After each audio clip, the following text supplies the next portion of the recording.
জাহান্নামীদেরকে জাহান্নামে নিক্ষেপ করার পর তারা আল্লাহর কাছে 3টি জিনিস চাইবে। 1 নাম্বার, জাহান্নামীরা বলবে, হে আল্লাহ, আমাকে এত কষ্ট না দিয়ে আমার মৃত্যু দিয়ে দাও।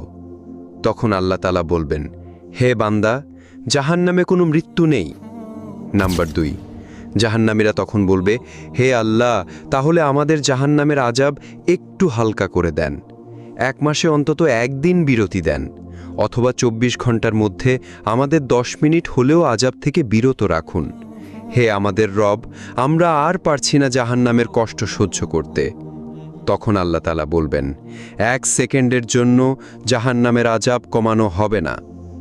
নাম্বার 3, জাহান্নামীরা বলবে, আল্লাহ, আমাকে দুনিয়ায় আরেকবার পাঠিয়ে দিন, আমি দুনিয়াতে গিয়ে শুধু আপনার ইবাদত করব। তখন আল্লাহ বলবেন, দুনিয়াতে আর ফেরত দেওয়া হবে না, আমি তোদের হায়াত